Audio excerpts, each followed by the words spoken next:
అన్న మంచి ఫ్యామిలీని ఇంట్రడ్యూస్ చేశారు. సో ఇక మీ పొలిటికల్ కెరీర్కి వస్తే 20 years పొలిటికల్ కెరీర్. సో ఈ పొలిటికల్ కెరీర్లో 10 years బీఆర్ఎస్ రూలింగ్ పార్టీ. మరి ఆ రూలింగ్ పార్టీ బీఆర్ఎస్ ఉన్నప్పుడు మీ మీద ఎలాంటి ఎలిగేషన్స్ రాలేదన్న? అంటే పార్టీ రూలింగ్ ఉన్నప్పుడు నా మీద ఎన్నో ఒత్తిడిలు తీసుకొచ్చారు. పార్టీలకు రావాలని ఎన్నో రకాలుగా కూడా ప్రయత్నం చేశారు. ఎక్కడ కూడా బెండుగాలే. మేము కాంగ్రెస్ పార్టీగానే ఫైట్ చేశాం. ఎంతమంది ఎన్ని రకాలుగా మా దగ్గర ఇది చేసినా మేము ఎక్కడ కూడా బెండుగాలి. ఓకే. సో మీరు చేసిన అభివృద్ధి కావచ్చు, లేకపోతే మీరు ప్రజల కోసం చేసింది కావచ్చు, సో అప్పుడు బీఆర్ఎస్ పార్టీ నుంచి మీకు ఎలాంటి ఒత్తిడిలు వచ్చాయన్న?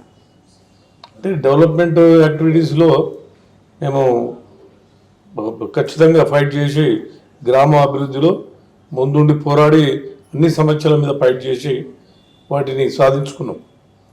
వాళ్ళు ఎన్ని ప్రెజర్స్ పెట్టినా మేము ఎక్కడ కూడా మిస్టేక్ చేయలే, తప్పు చేయలే. కరెక్ట్ మాకు ప్రతి దాని విషయంలో మేము డెవలప్మెంట్ విషయంలో కానీ దేంట్లో కానీ మేము ఎక్కడ కూడా వెనకాడు వేయలేదు. ఎటువంటి ఎలిగేషన్ చేసి మాకు ఒత్తిడి చేసినా ఎక్కడ మేము అంత అంటే నిష్పాక్షపాతికంగా ప్రతి దగ్గర మేము ఎక్కడ సమస్య ఉంటే అక్కడ సమస్యలు పరిష్కరిస్తూ అభివృద్ధి చేసుకుంటూ ఎక్కడ ఏదో అవసరమో దాని పట్ల ప్రత్యేక శ్రద్ధ పెట్టి మరి ప్రతి విషయంలో నేను మా మేడం ఇద్దరం డిస్కస్ చేసి ఎటువంటి సమస్య ఉన్నా ఎంత జటిలమైన సమస్య వచ్చినా మేమే పరిష్కారం చేసుకొని సమస్య సాల్వ్ చేసినాం. కానీ వాళ్ళకి ఎక్కడ కూడా మేము తొలగలేదు. ఓకే. సాధారణంగా ఒక రూలింగ్ పార్టీలోకి మనకి రమ్మని పిలుస్తూ ఉంటారు. మరి మీరు ఎప్పటి నుంచో కాంగ్రెస్లోనే ఉన్నారు. మరి వాళ్ళు పిలిచినప్పుడు మీరు వెళ్ళాలి, రూలింగ్ పార్టీలోకి వెళ్తే మనకు కొంచెం ఇది వస్తుందని మీకు ఎప్పుడు అనిపించలేదు? అంటే మేము విలేజ్లో మాకు వన్ సైడ్ సపోర్ట్ మేడం. మాకు కావాల్సిన మా గ్రామం, ఆ గ్రామంలో వన్ వే ఉంది. మాకు రూలింగ్ పార్టీ ఉన్నా మా విలేజ్కి వచ్చేసరికి ప్రతి వాళ్ళు కూడా మాకు సపోర్ట్ చేసేవాళ్ళు.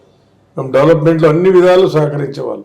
మాకు అక్కడ ఎంత వాళ్ళు ప్రెజర్ చేసినా పార్టీ మారాలనే ఆలోచన మాకు రాలేదు. ఇలా 10 సంవత్సరాలు గతంలో కాంగ్రెస్ ఉంది, 10 సంవత్సరాలు టీఆర్ఎస్ తర్వాత రేపు అవకాశాలు మాకు కూడా వస్తాయని అదే ఒక దృఢ నిశ్చయంతో మంచి రోజులు వస్తాయని చెప్పి ఇలా మేము అట్లే ఉన్నాం. ఈరోజు భవిష్యత్తు కాంగ్రెస్ పార్టీది ఉంది. ఇలా భగవంతుడు మాకు కూడా అవకాశాలు ఇచ్చాడు. మరి ఇప్పుడు మా ఇస్నాపూర్ గ్రామం కాదు, మున్సిపాలిటీ అయింది. మున్సిపాలిటీలో మా ఊర్లో ఇంకెన్నో సమస్యలు వాటన్నిటి మీద ఫైట్ చేసి చుట్టుపక్కల గ్రామాలు కూడా మాకు అన్ని కలిసినాయి.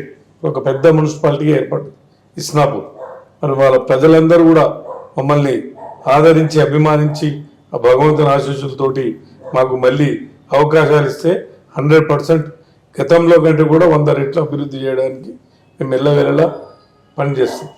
సో అన్న, ఇప్పుడు మున్సిపాలిటీ అయింది కదా ఇప్పుడు ఇస్నాపూర్, మరి ఇప్పుడు మీరు చేసిన అభివృద్ధి సరిపోతుంది అనుకుంటున్నారా, లేకపోతే ఇంకేమైనా అభివృద్ధి కావాలి దీనికి అని అనుకుంటున్నారా? ఒకవేళ అలా అనుకుంటే ఎలాంటి అభివృద్ధి చేయాలని అనుకుంటున్నారు?